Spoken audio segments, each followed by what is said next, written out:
Hey, what's up? This is Johnny Slick the Barber. So this weekend I went to my annual men's retreat up in Bishop. I do it every year. I've been doing it for about 8 years. It's a sobriety retreat. So I got sober in 2011, and I believe maybe the first one I went to was either 12 or 13, and I've been going ever since. And this year, to me, it was a lot different. Now, every year is about the same thing. We get there on Thursday, we camp out on Thursday, Friday, Saturday, and we leave on Sunday. And every year is pretty much the same thing, same food. Really, nothing has changed. But this year, my attitude changed. This year was just like an spiritual experience. And every year, there's in the beginning, I would go fish. I went a couple hikes. It's fun. There's nothing wrong with it. It's just fun. I literally like to chill. I usually bring in my books, big book, 12 and 12, and whoever would like to read, I will read with them. And usually there's not too many people that stay behind. There has been, but not like a lot. So this year was a lot different.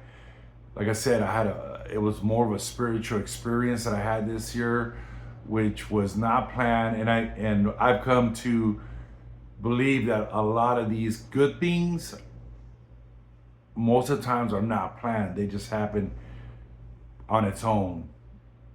God had something to do with it, And we hung out with my guy that I'm reading with, and we were doing the third step.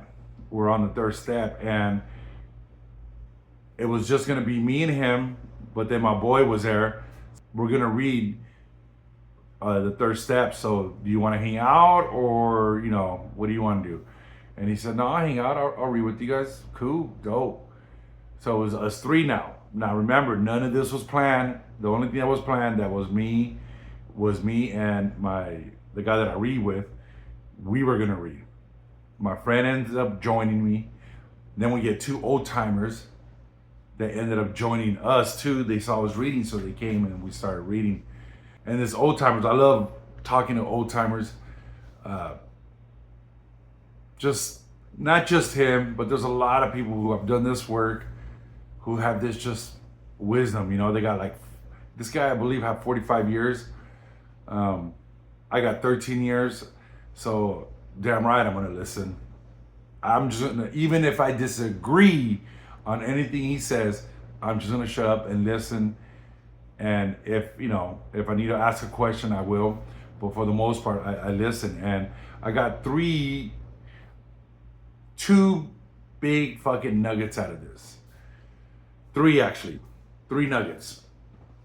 One of them was, as we're reading step 3 on the big book, we were talking about sanity. And he asked this question, what is sanity? Then he says, I know it's in the big book about the lack of thinking, or I don't have it memorized. But he says, I know it's in the big book. That's not what I want to, let's not quote that one. What is sanity to you guys? So then it also says that sanity is sound of mind. And good. And then I say, well, what about sanity is the ability to think straight? And he goes, that's good too. But he gets into this whole thing of, at 45, what he believes sanity. He was cracking my head, in other words, so that I can think, open the box and think a little wider, and with an open mind. Anyways, and he comes up with this and I totally, it just hit me in the head, and it was true to me. He goes, how about sanity? In step 2, it says that came to believe that a power greater than itself can restore us to sanity. So how about sanity, meaning no more excuses? We no longer have the right to blame anyone if we're taking step 3, turning our lives and our wills over to the care of God as we understand Him. Step 2, believe in a power greater than ourselves that can restore me to sanity. So by being sane, that means I am accountable for every action that I am doing now. I can no longer blame anyone because I have a soundness of mind.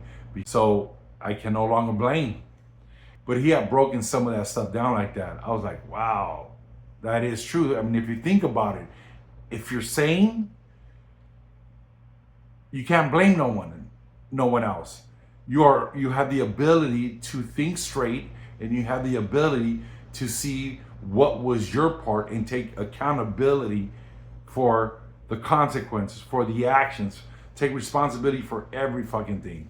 So I was just like, wow, that shit was pretty dope. That was, to me, that was great, you know? And it changed the way the word sanity is for me now. So the other one was, he said something about, now again, he's not a therapist, he's nothing. We're just doing this out of experience of our lives in this like spiritual realm, in the spirit of the universe. So that's the way we're talking, right? So the other one was, enable to love, you got to be able to trust. You got to be able to trust. And enable to love, you got to be able to trust them. And how many times do we not trust someone, but yet we say, I love you? And how many times do we say, but you're the one and I'm in love? How many of us even can't trust our own damn selves, but we say we love ourselves, or we treat ourselves good if we can't even trust ourselves? And to me, that was like pretty good. You know, what he has said was, I thought it was pretty good too, because there's a lot, you know, and a lot of the things that is said, it doesn't mean it's right. It's just, for me, the way I look at it, it's just something to think about, to ponder on, to put into my life. Where does that show up? And how many times have I said to someone that I love them when I don't even trust them? You know, because that feeling feels so good, because the moment feels so great, but do I really trust this person? And so that to me was pretty good too. I was like, wow, you know, think about that. Can you love someone if you cannot trust them? I think a lot of it is like wishing that one day they will see how much I love them, that they will change. It's crazy. So then the other thing, what I noticed too, is that on one of the days, I believe it was Friday, me and this elder, we were sitting down and he is just talking about his life, about 3 hours. I wanted to do a podcast with him or record him, do an interview, but he didn't want to do that. I guess it was one of those things where it was just me, him, and God. No audience, no nothing. And if that's the way he feels, that's the way it is, right? But we were talking, and we literally talked for about 3 hours. We know we got up, used the restroom, got something to drink, but we sat there for about 3 hours and we were talking. And as he's talking, and we're rounding up the 45 minutes or something, and he's talking, and I'm thinking, why in the hell can I not have this kind of patience with my parents when they are talking to me, and not challenging an argument or not challenging anything, and just listen? Why can't I have that same patience to my parents or any other, or just any other person? So that was definitely something that I have to really think about. Those are the spiritual experience that I had. For me, a lot of the stuff that I read, it doesn't mean anything. I know what it's saying, but you can explain to me, but it doesn't mean anything until I actually have an experience. And when I have that experience, it's like, that's what that meant. That's exactly what that part of that book meant. And when I talked to this elder man, that's exactly what was happening. Love and tolerance is our code. And for whatever reason, it is very hard to practice with family, especially with my parents.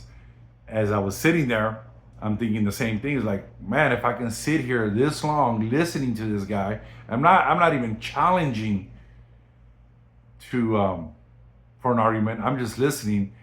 I should damn well be able to do it to my parents. So that is a new a character defect that exposed right in front of my face, and now I got to pray, and I love, it's always been said that it's when my will is aligned with God's will that it becomes a proper use of our will, and it's exactly what ended up happening. So you best damn believe that you best believe I will be practicing that patience, that love and tolerance from now on when I am speaking to my parents. I got back on Sunday, I seen them, and of course, I just don't say shit and just let them talk. And they have pretty good stories. They have very good stories. So, all in all, this year's camp out, it's called the Firewalker. It's in Bishop, and this year's Firewalker for me was by far one of the best ones overall. I mean, it even rained. That was pretty, I've never camped out in my life before sobriety. And it rained, and my tent held up. No water went in the tent. So that was fucking good. And it was a good bond that we had on our table, laughing, talking, sharing our experience. In fact, we even had like this guy who has 22 days that ended up asking us, hey, is there a book study? And we weren't having a book study, but we ended up having a book study, and we all got our books while it was raining. And it was just a beautiful thing, We didn't plan the rain. I did that third step, getting on our knees and reciting the third step prayer, was not planned to do it with the rest of the guys, and that also was not planned, and it happened. And all I know is that after we took that step, the guy that I was reading with, he was overwhelmed with joy. He felt the presence of God, and so did I, and everyone else there did. And we all got a little vulnerable and got a little teary-eyed, and it was okay, man. It was a beautiful thing. Step 2 is infiltrating his life. All God, we just have to be there. We have to cooperate with God in order for these things to happen. So overall, what a great deal. What a great blessing. I felt the joy in everyone. I was so thankful that I was there. It's only by the grace of God that I'm able to handle these situations that used to baffle me. And I used to be pissed off around people who were happy people. I don't know, it just pissed me off. Today, oh my God, I embrace that. Bring me some positive people, bring me some happy people, and it's a beautiful thing, That I have to do a little more prayer, a little more meditation. I have to be more vigilant about the words that I say, my actions, my attitude. I do have to do some work. Again, this is Johnny Slick the Barber. If anyone out there wants to talk about sobriety, wants to talk about the big book, you guys want to chop it up, the 12 and 12, the big book. Currently, we're reading the Drop the Rock. Hit me up. Leave a comment, and maybe we could go live, or we can definitely do a podcast, or we can do something about it. So anyways, thank you guys. Peace out.